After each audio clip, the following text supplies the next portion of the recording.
ചേട്ടൻ എന്നെ എത്ര വേണമെങ്കിൽ തല്ലിക്കും, എനിക്കൊരു കുന്തുമില്ല. You know why? Because Darshana is mine. And it's nothing you got to say that is... ഓ കട്.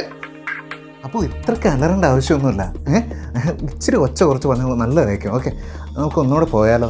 അല്ലെങ്കിൽ വേണ്ട, അത് നമുക്ക് അരുൺ ദർശനനെ പ്രപ്പോസ് ചെയ്യുന്ന ആ കോളേജിലെ സീനൊന്നും എടുത്താലോ? ഓക്കെ, എല്ലാം റെഡിയല്ലേ? അപ്പോൾ ഡയലോഗ് പിടിച്ചിട്ടില്ലേ? അപ്പോൾ നല്ല റൊമാൻറ്റിക് ആയിട്ട് crazy about you. I fell love to the minute I saw you. Okay Darshana, ഇവിടെ ആപ്പു കുറച്ച് ഡയലോഗ്സ് ഒക്കെ പറയും. ഇങ്ങനെ ഉമ്മ ഇങ്ങനെ റിപ്ലൈ കൊടുക്കുന്ന രീതിയിൽ ഇങ്ങനെ ചിരിച്ചുകൊണ്ടിരിക്കണം. നല്ല ബ്രൈറ്റ് ആയിട്ട് റൊമാൻറ്റിക് ആയിട്ട്. ഓക്കെ, അപ്പോൾ എല്ലാം റെഡിയല്ലേ? അപ്പോൾ നമുക്ക് ടേക്ക് പോയാലോ? ആക്ഷൻ.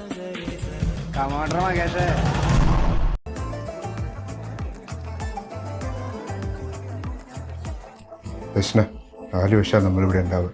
ഇപ്പോൾ അക്കാഡമിക് ഇയേഴ്സ് ഒരുമിച്ച് കൂട്ടി ആ ഹോളിഡേയ്സൊക്കെ കഴിച്ച് 800 ദിവസം. അതിലിപ്പോൾ 20 ദിവസം ഓൾറെഡി കഴിഞ്ഞു. നേരത്തെ പറയായിരുന്നു, പിന്നീട് ആലോചിച്ച് റിഗ്രറ്റ് ചെയ്യാൻ എനിക്ക് താല്പര്യമില്ല. So I'm coming straight to the point. I'm crazy about you. I'm fell in love with the minute I saw you. നിനക്ക് എന്നെക്കുറിച്ച് എന്താ ഫീൽ ചെയ്യുന്ന അറിയാൻ എനിക്ക് താല്പര്യമുണ്ട്.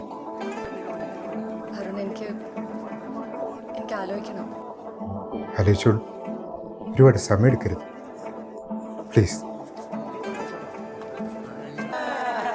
ദർശന, നീ മുടി കെട്ടിയിടാണ്ട് അഴിച്ചിട്ട് നോക്ക്. മുടി അടിച്ചിട്ട് നിന്നെ കാണാൻ അടിപൊളി. സഹിക്കുന്നതിനൊക്കെ ഒരു പരിധിയുണ്ട്. ഇതൊരു വീടാണ്, വൃത്തിയുള്ളൊരു ഇഞ്ച് സ്ഥലമുണ്ട് ഇതിനകത്ത്. ദർശന, ദർശന നിൽക്ക്. ദർശന പ്ലീസ്. ദർശന ഞാൻ പറയുന്ന കേൾക്ക്. ദർശന ഞാൻ ഒരു തെറ്റും ചെയ്തിട്ടില്ല. ആന്റണിക്ക് ആ പെണ്ണെ കാണുമെന്ന് പറഞ്ഞപ്പോൾ ഞാൻ കൂടെ പോയി. അവളുടെ ഫ്രണ്ടിൻ്റെ കൂടെ ഞാൻ ആ ബെഞ്ചിലിരുന്നു. ഗേൾ ഫ്രണ്ട് ഉണ്ടെന്ന് ചോദിച്ചപ്പോൾ ഞാൻ ഇല്ലെന്ന് പറഞ്ഞു. ഞാൻ വേറൊരു തെറ്റും ചെയ്തിട്ടില്ല. Thank you so much Arun. ഐഷയുടെ ലൈഫാണ് ഈ കാരണം സേവ് ആയത്.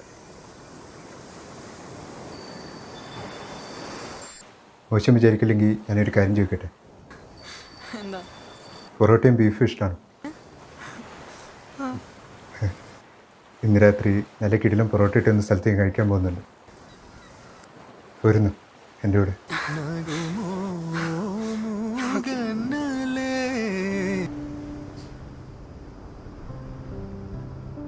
എൻ്റെ മോൻ ജനിച്ച് കുറച്ച് ദിവസം കഴിഞ്ഞപ്പോൾ ഒരു ദിവസം രാവിലെ എൻ്റെ തൊട്ടടുത്ത് കിടക്കുന്ന 2 പേരെ നോക്കിക്കൊണ്ട് ഞാൻ കുറച്ച് നേരം ഇങ്ങനെ ഇരുന്നു. നമ്മൾ എന്തിനു വേണ്ടിയിട്ടാണ് ജീവിക്കുന്നതെന്ന് തിരിച്ചറിയുന്ന കുറച്ച് മൊമെൻറ്റ്സ് ഉണ്ടാവില്ലേ ലൈഫിൽ? It was A moment like that. നിൻ്റെ ലൈഫിൽ അങ്ങനെ ഒരു സമയം വരും. ഇങ്ങനെ ആയിരുന്നെങ്കിൽ, എങ്ങനെയായിരുന്നെങ്കിൽ എന്നൊക്കെ ചിന്തിക്കുന്നത് നീ നിർത്തും. നിനക്ക് മനസ്സിലാവും, ദിസ് ഇസ് ഇറ്റ്, ഇനി ഇതാണ്. നിന്റെ ലൈഫിൽ ഉണ്ടായ പോലെയൊന്നും എൻ്റെ ലൈഫിൽ നടന്നില്ലെങ്കിലോ? നടന്നില്ലെങ്കിൽ നിൻ്റെ കാര്യം പോക്കാം.